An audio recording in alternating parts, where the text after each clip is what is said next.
placer saludarlos a todos aquí en UDL para continuar con nuestros principios que nos rigen a nosotros, que son el humanismo, la innovación tecnológica. Tenemos también el rigor científico y la confianza clínica. Para eso tenemos aquí con nosotros a uno de nuestros componentes importantes, el doctor Leonardo Pulido, dermatooncólogo. Leonardo nos acompaña ya hace un tiempo en la UDL.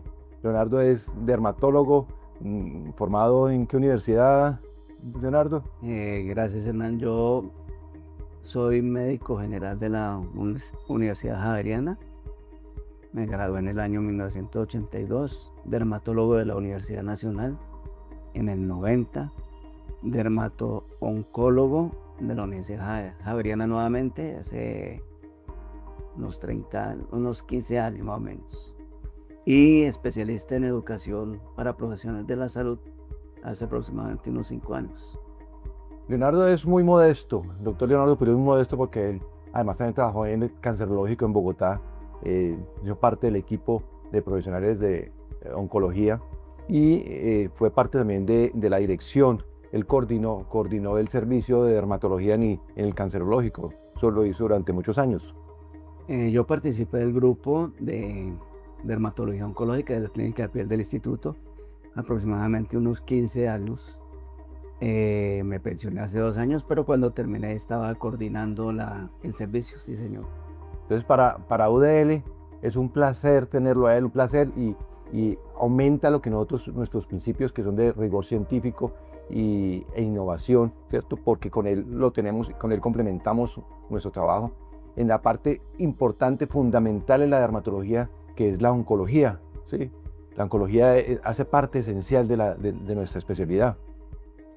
Sí, la oncología es una parte muy importante dentro de la especialidad de la dermatología, porque cada día tenemos mayor número de casos de piel, no solo a nivel mundial, sino en Colombia, y existe una preparación insuficiente a nivel de pregrado para los estudiantes, los futuros médicos. No hay una cátedra específica donde se enseñe cáncer de piel. Eso hace que los diagnósticos no se estén realizando a tiempo y que lleguen casos muy avanzados y complicados. Eso es importantísimo, esa vocación que también Leonardo tiene en el sentido de educar, porque en UDL hemos hecho también parte de ese proceso, ¿cierto? Como parte también de la función social, hemos armado talleres y capacitaciones a médicos generales de otras instituciones del servicio de salud para entrenarlos en la detección precoz de cáncer de piel, ¿sí? Que desde el sistema, desde la periferia, puedan identificar ese cáncer de piel de una forma precoz y nos lo puedan remitir oportunamente a los pacientes. Sí, es un tema muy interesante el de la educación, porque tal vez sea lo único que nos permitirá a un futuro lograr reducir el número de casos o por lo menos detectar casos en estados iniciales. Y entonces cuando uno habla de la educación, que es muy importante, le toca a uno enfocarse qué quiere enseñarle, a quién y cómo le va a enseñar. En ocasiones la forma de interactuar con médicos generales o con profesionales del área de la salud es compleja, porque de pronto el dermatólogo se dedica a hablar un tema muy extenso con cosas muy profundas, y en educación ya uno sabe que más de 20 minutos de una charla no se le saca provecho y que a uno no le queda todo el contenido.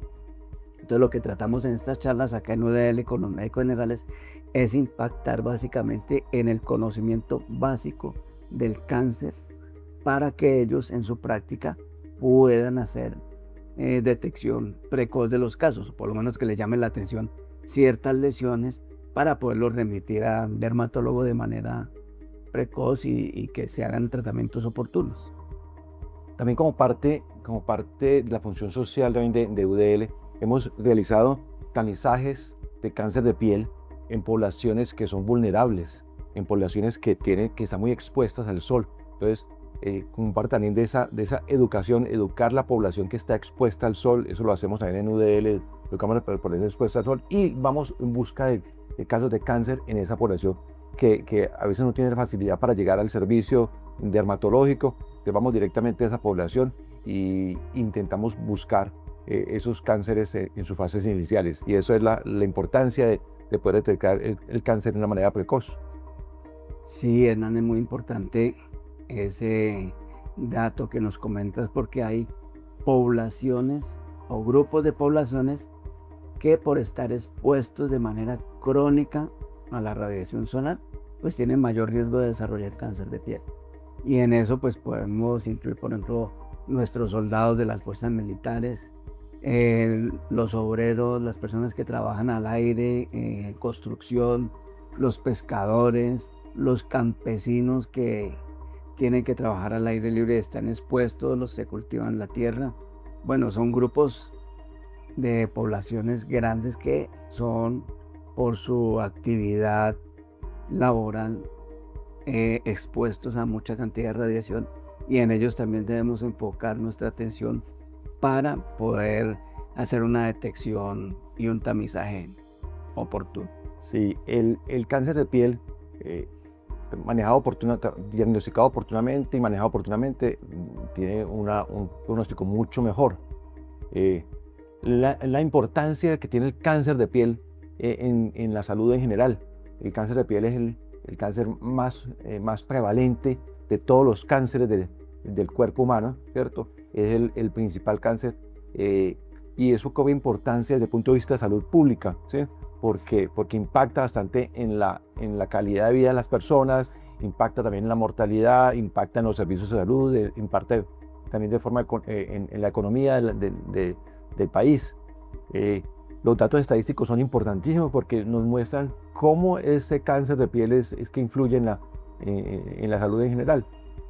Sí, Hernán, hay unas estadísticas muy interesantes. Por ejemplo, Globocan reúne datos de la Organización Mundial de la Salud, y Globocan reportaba, por ejemplo, en el año 2022 que se presentaban más o menos 1.300.000 casos nuevos de cáncer de piel no melanoma en el mundo. Aproximadamente unos 500.000 casos nuevos de melanoma también en el mundo. En Colombia, en el 2018 aproximadamente, se estaban reportando más o menos 1.500 casos nuevos de cáncer de piel no melanoma y unos 300 casos nuevos de cáncer de piel de melanoma. El instituto, por ejemplo, en las estadísticas del anuario del año 2019, se reportan que atendió 1.200, 1.300 casos nuevos de cáncer de piel no melanoma y aproximadamente unos 300 casos no de melanoma. Cuando se unen esos dos grupos de cáncer de piel no melanoma y cáncer de piel melanoma, nos da un dato interesante, y es que en el instituto el principal diagnóstico que se hace de cáncer es el de cáncer de piel, que eso lo obvian en las estadísticas, pues porque no tiene tanto impacto como por ejemplo el cáncer de seno en las mujeres, el cáncer de cervix o el cáncer gástrico de próstata en los hombres. Pero cuando son los dos grupos de hombres y mujeres, el principal diagnóstico que se hace de cáncer de los pacientes nuevos que llegan al instituto es el cáncer de piel.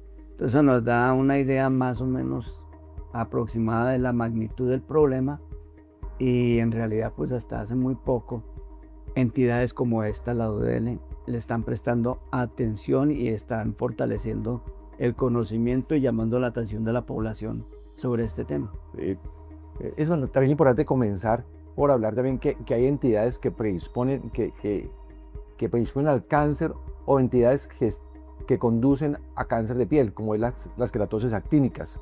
Las queratosis actínicas son producidas por la exposición prolongada al sol y van formando un área, unas condiciones propicias, un campo de cancerización que es propicio para que de ahí se formen muchos tipos de cánceres. Sí, es importante también saber que hay unos factores de riesgo que favorecen la aparición de cáncer de piel. Ya habíamos comentado previamente, por ejemplo, la situación laboral de las personas que están expuestas crónicamente a la radiación ultravioleta. Obvio que las personas de fototipos más claros tienen menos defensa ante esa radiación y son los que tienen mayor riesgo. Fototipos más claros me refiero a personas de piel blanca, a los que son monitos, ojalá que tengan ojos claros. Incluso los pelirrojos y pecosos tienen mucho más riesgo de hacer cáncer de piel que los otros. Entonces no solo la exposición, sino el tipo de piel es un factor de riesgo.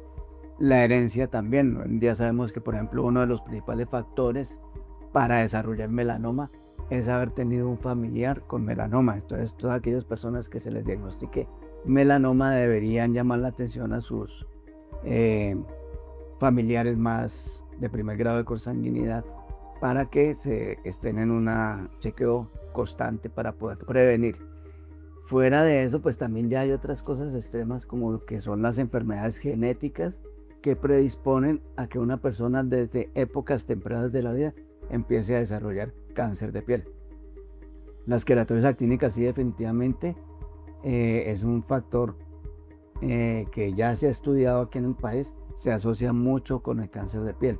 Entonces en una población blanca, que es los que hacen más queratosis actínicas y de tipos de piel más clara, tienen esas plaquitas rojitas descamativas que se ven con frecuencia.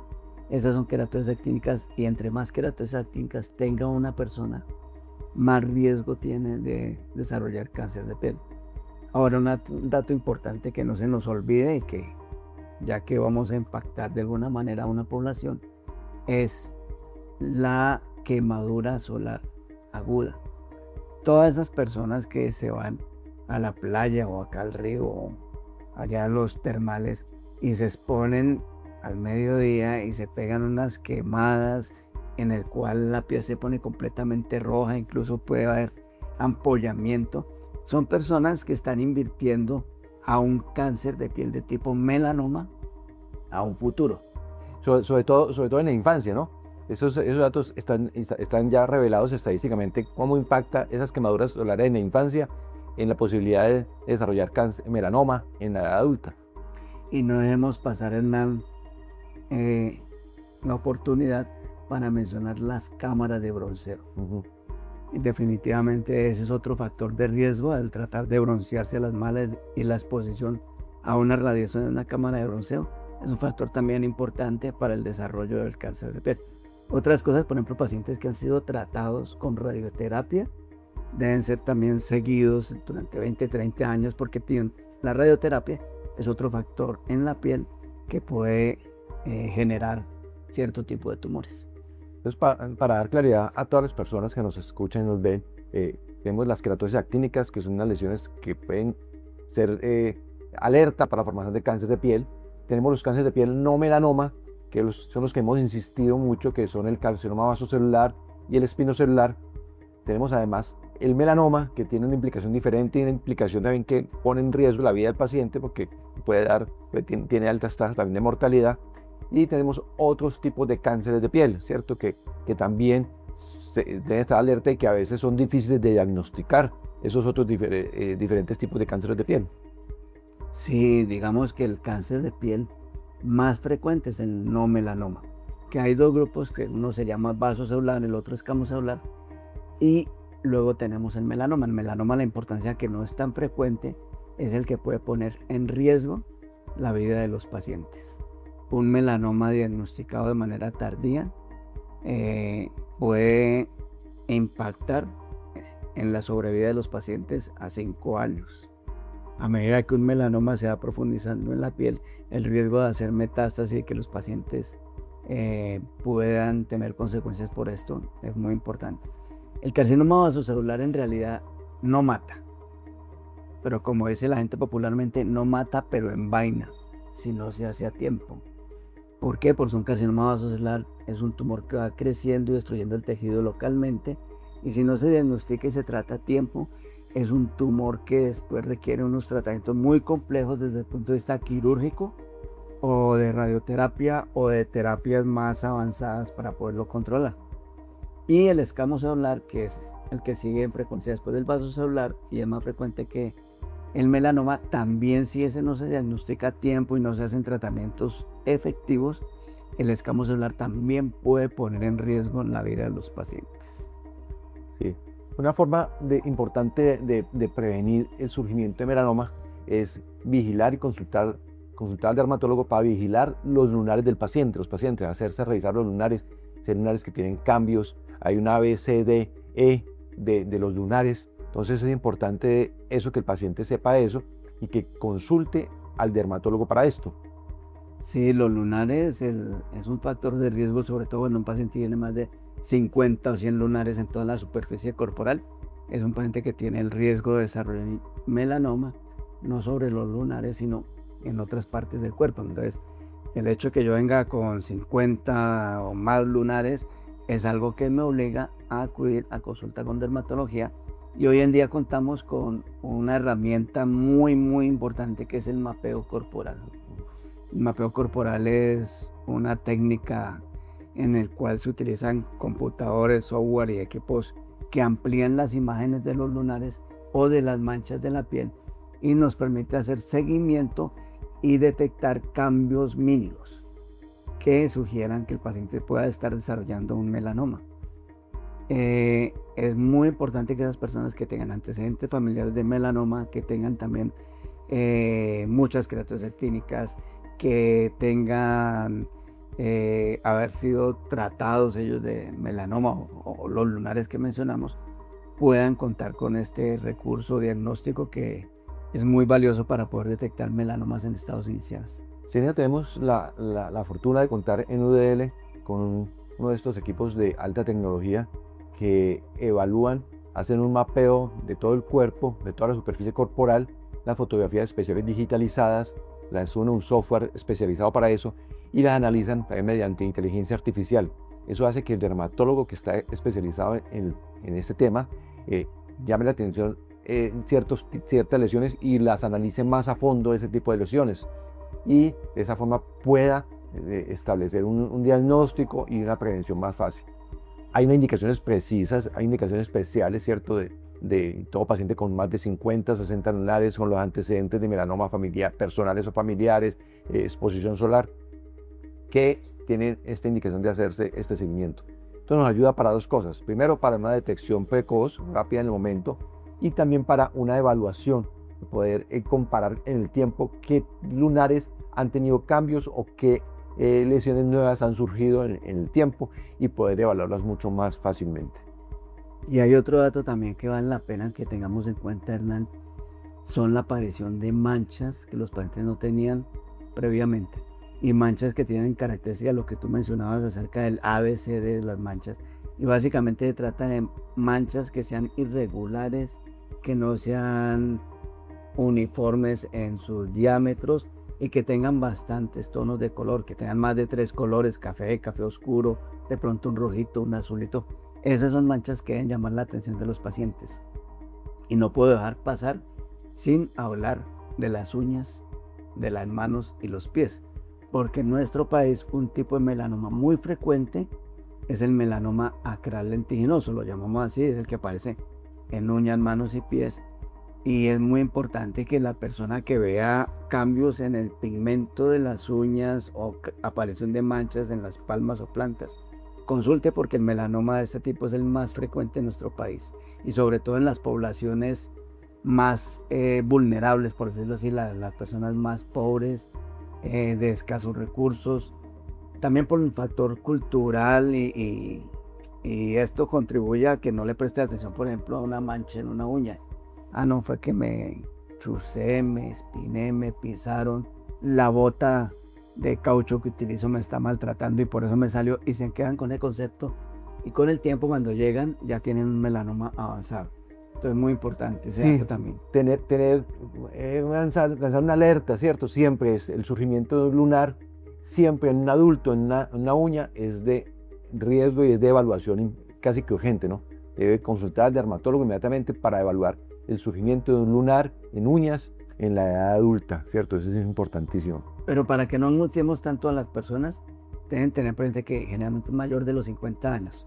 Entonces, por ejemplo, un joven como Cristiano Ronaldo que le salió una mancha en la uña, posiblemente sí sea un hematoma por su actividad laboral y todo esto, Pero una persona mayor de 50 años que no esté expuesto a esos traumas y haga manchas en las uñas o en las palmas o en las plantas, sí debe consultar. Siempre yo he dicho, es preferible decirle a un paciente tranquilo que no tiene nada y no decirle por qué no vino antes, que eso es un tumor bastante agresivo.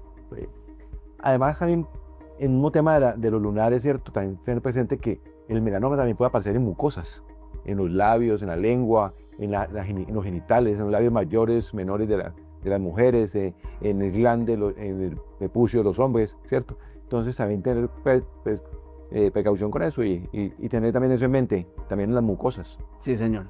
Es menos frecuente, pero sí es importante ante cualquier mancha en cualquier parte de la superficie corporal que aparezca nueva y asintomática, es decir, que no tenga ningún tipo de molestia. Así como las manchas que no tienen molestia, los lunares que molestan también deben llamar la atención.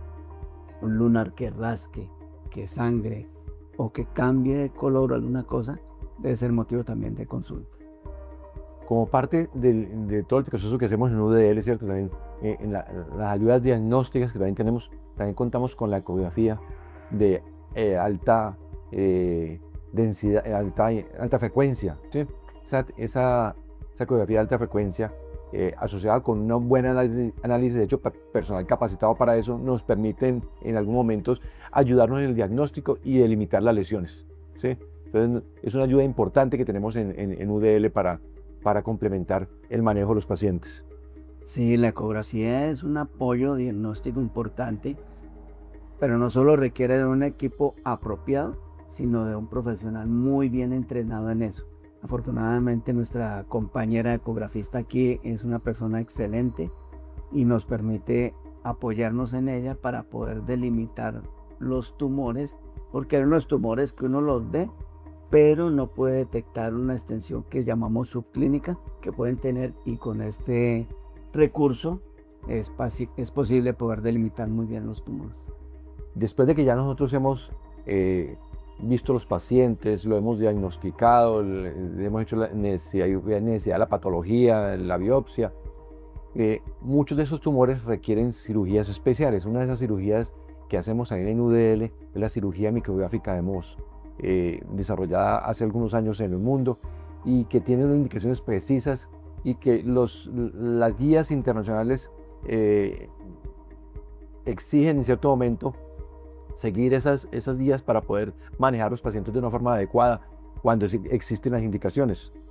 Sí, digamos que en cuanto al tratamiento, Hernán, hay muchas opciones terapéuticas que van desde cosas muy sencillas como medicamentos tópicos para tumores muy sencillos, pasando por métodos destructivos como la criocirugía, que es con frío, la electrodesecación, curetaje, el láser. El láser de CO2 es una herramienta muy importante en tumores de bajo riesgo. Y luego tenemos la cirugía convencional con unos márgenes que nos sugieren los estudios previos que se le deberían dar a cada tipo de tumor. Y la cirugía micrográfica de Mohs. La cirugía micrográfica de Mohs es un recurso muy importante porque nos permite dos cosas claves. Uno, estudiar el 100% de la pieza quirúrgica del tumor. Las cirugías convencionales y la patología convencional no alcanzan a estudiar ni el 10% de toda la pieza quirúrgica para determinar si hay persistencia tumoral o no. Estudian unos fragmentos, los vértices, hacen unos cortes. En la cirugía micrográfica de Mohs estudiamos el 100% de los márgenes de resección, no solo en laterales, sino en profundidad. Y otra cosa importante, aparte del estudio completo de la pieza quirúrgica, es el ahorro de tejido sano.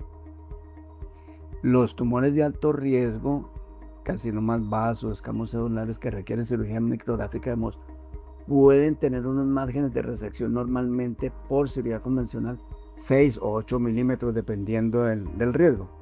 Con la cirugía micrográfica de Mohs nosotros ahorramos tejido sano y podemos resecar tumores con un margen de 1 o 2 milímetros alrededor, lo cual permite, por ejemplo, en zonas como los párpados, labios, oreja, ahorrar el tejido sano y el defecto quirúrgico, y la respuesta cosmética es muy importante.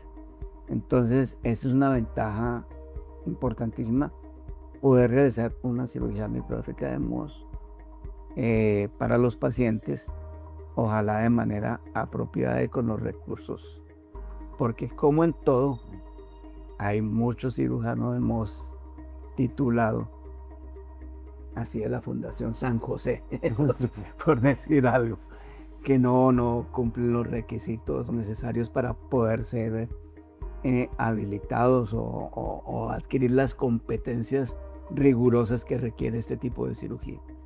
Ya para concluir, sobre la cirugía micrográfica de Mohs, importante saber que para poder realizarla requerimos de un equipo humano importante, ¿cierto? El dermatooncólogo, el cirujano de Mohs, el patólogo, la histotecnóloga, el que va a cerrar la herida, que puede ser un cirujano dermatológico o un cirujano plástico. Eso es un equipo completo que nos ayuda en este proceso, que tiene unas indicaciones precisas y que nos ayuda sobre todo a ahorrar tejido y tener en el mismo instante que se hace la cirugía, saber cómo están sus bordes, si los bordes están comprometidos todavía de tumor o no están comprometidos de tumor, y poder darle una certeza al paciente. Sí, es importante resaltar que con la cirugía convencional el paciente tiene que esperar 8 o 10 días el reporte de la patología para saber si en definitiva se pudo resecar todo el tumor o no, cosa que no sucede con la cirugía micrográfica de Mohs sin congelación, ya que nosotros el mismo día que se opera el paciente se estudia la pieza con todo el equipo que tú has mencionado, el histotecnólogo, el patólogo, podemos obtener ese mismo día un reporte definitivo al paciente y decirle, listo, usted ya quedó libre de tumor, y de una vez ese día el paciente puede irse tranquilo para su casa